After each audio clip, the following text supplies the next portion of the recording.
Welcome to another episode of Silicon Valley Tech, Art, Green, and Sustainability. Today I have two ladies that are doing great work in the community, Joanne Santer, am I pronouncing that right?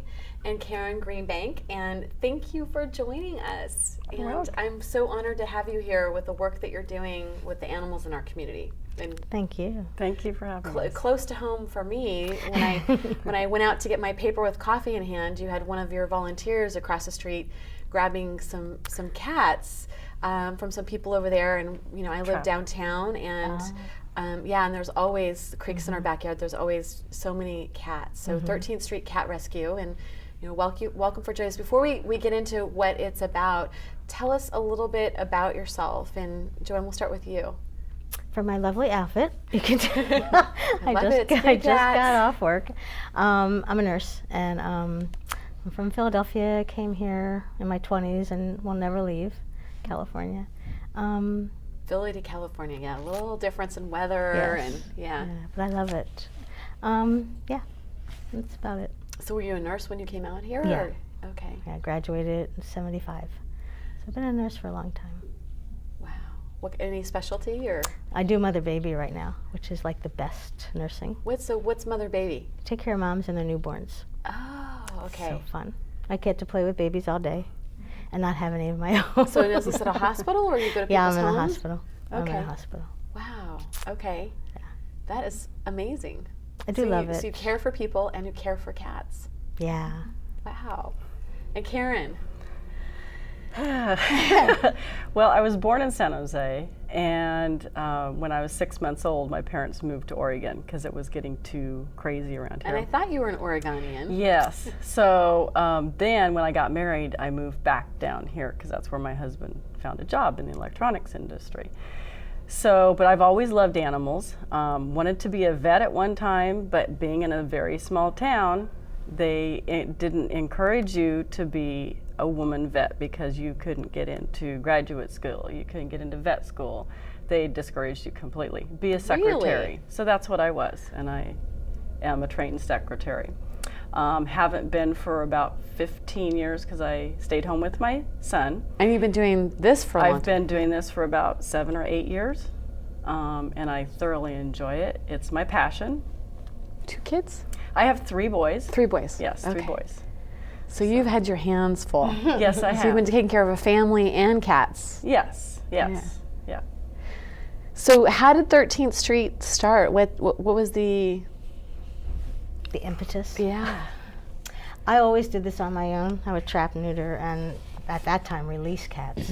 In San Jose? Yeah, that I would just in Philadelphia, wherever, because I'd find them on the streets and I would get them fixed. And one of my neighbors saw me doing it and was very upset because she found out that I was going to return that cat to the streets.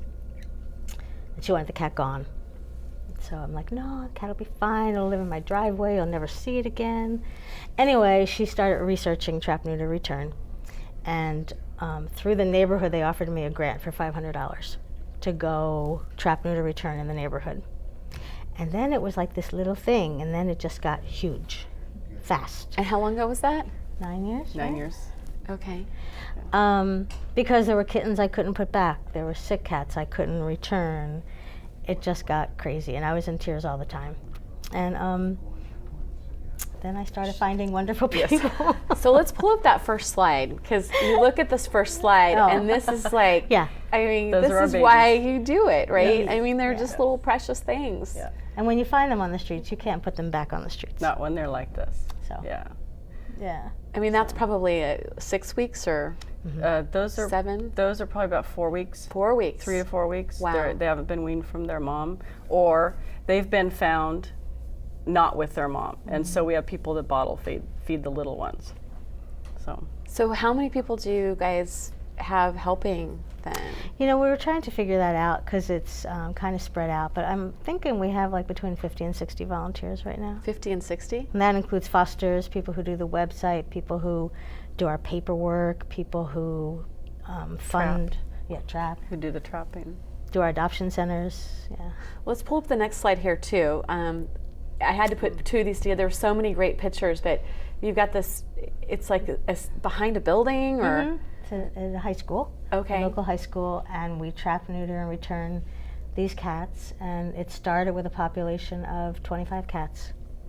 And through attrition and trapping, we now have like 8 cats there.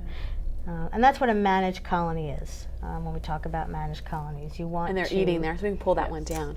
Yeah, we feed So them every started day. off with 25, and now there's 8. Okay. Because they get older, they are outdoors. And they're spayed and neutered. Yeah. Yeah. Right. And this is somewhere in San Jose. So, and there's lots of places like this, There's right? lots of managed colonies in Yeah. the area. Yes. Anywhere there's a dumpster, a creek, any kind of food source, you're going to find homeless cats. So schools are probably a good source because kids are dropping their food. Yes. I don't want that, Mom. Right. Schools Give are it to the big. cats. Creeks And then are there's big. creeks, right? Yes. So right where I live in downtown San Jose, there's a creek and a school, so it's kind of a perfect Right. place. So that explains why. And then the park there Right. with lots of food. And like behind Walmarts, behind fast food places. If you just look around, you will find cats. Either in the morning or at nighttime. Right. They tend not to come out during the daytime, and if you do find one, it's kind of stray. Usually it's easy to trap them in the morning. You feed them at a certain time. So How many cats do you think you rescue a year? We're looking at that too, and it's about 200. yeah, 200 a year. That would be the ones that we trap. No, those are the ones that we adopt out. So those are the ones, either the kittens are put into a foster home, and then they are put up for adoption after they've been spayed or neutered, or they are cats that are friendly that someone's called and said, please take care of this cat, I don't know what to do with it. If we have room for it, we will put it onto our website. So Let's pull up another slide here too. And actually, we're going to pull up 2 more. So that's a cat in a trap. yeah, and then we'll And pull it's up the very next one too. humane. So. So cute. And then this just Awesome. kills me right here, the little kitten. And then Right. one going, I don't know if that's a trap or Yes, that's a a It's trap. a cat going into a trap, and I have never lost tail. So Oh, we can pull that down. So explain the difference between rescuing them and releasing them, and how you determine you're gonna do that. I guess basically.